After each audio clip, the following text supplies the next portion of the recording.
I am continuing in my reading.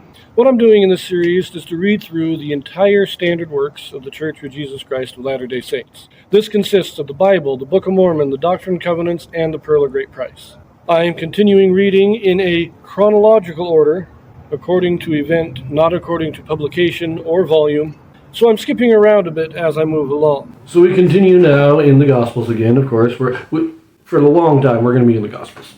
Christ is still in Galilee because those in Jerusalem are seeking his death. He has been traveling around, but he's mainly focused in Capernaum. Right now, at least, he's primarily in Capernaum. He did take that one little journey to the east where he cast the devils into the swine, but they didn't want him over there, so he came back to Capernaum. And that's where his ministry is centered. He does travel to other towns, but he's kind of centered in Capernaum because he was rejected in Nazareth, his hometown.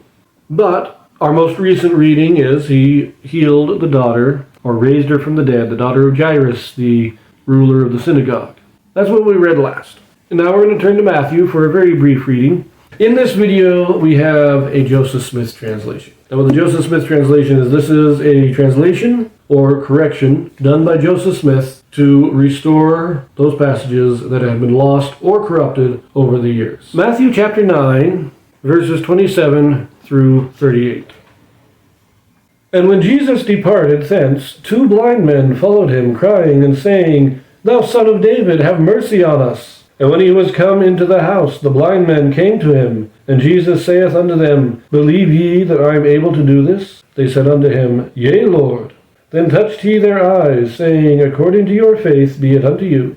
And their eyes were opened. And Jesus straitly charged them, saying, See that no man know it. But they, when they were departed, spread abroad his fame in all that country. So just another miracle of Christ curing some blind men.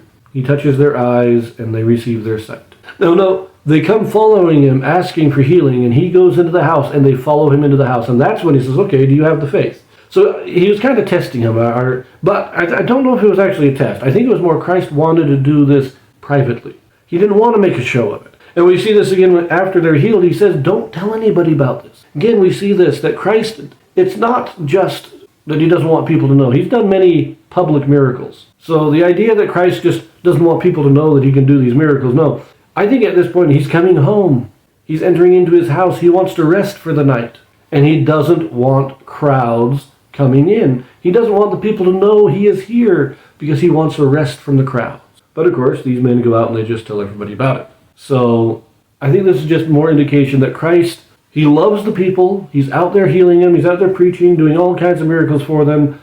But on occasion, he wants his alone time. He wants to be on his own. And if everybody's talking about his miracles, if everybody's saying, hey, look, Christ is here doing miracles, we get a huge crowd coming to him. And he's just trying to avoid that every once in a while. But let us continue, verse 32.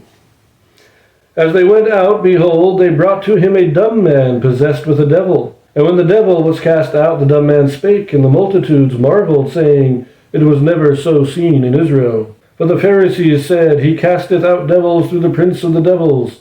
And Jesus went about all the cities and villages, teaching in their synagogues, and preaching the gospel of the kingdom, and healing every sickness and every disease among the people.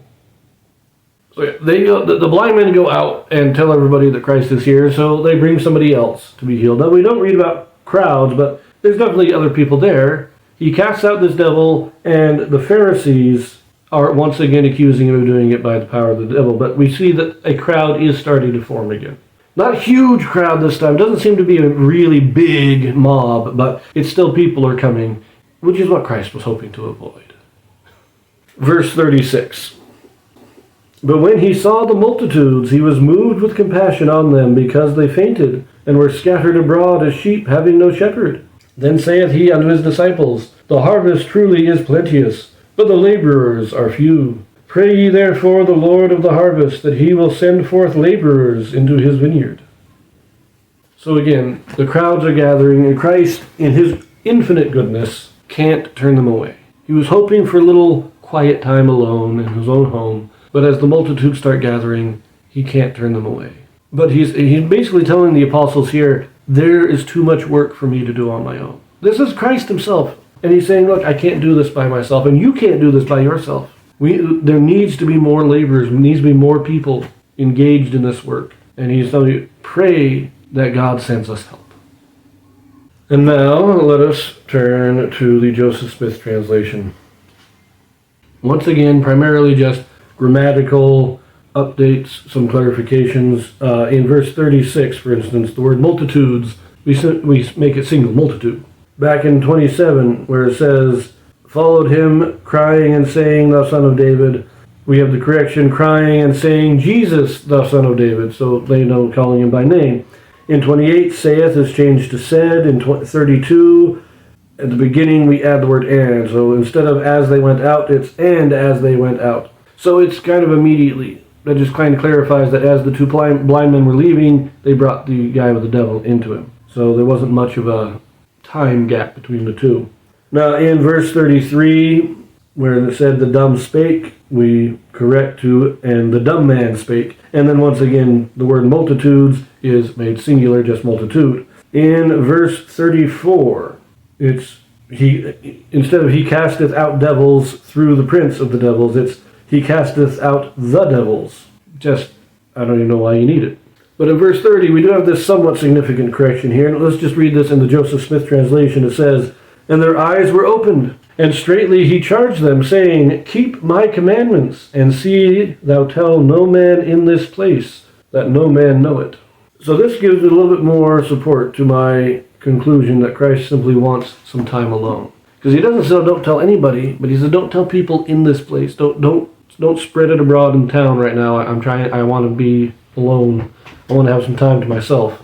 But as we see, and the Joseph Smith translation makes this clear in a lot of other places as well, after many of his miracles, he instructs the recipients to keep his commandments. He heals them or he forgives sin, and then he says, keep my commandments. Go and sin no more. Those kind of phrases. But we're going to leave that here. The next video will be combined more than one gospel, and then we return to Matthew for a short time, so I will see you there.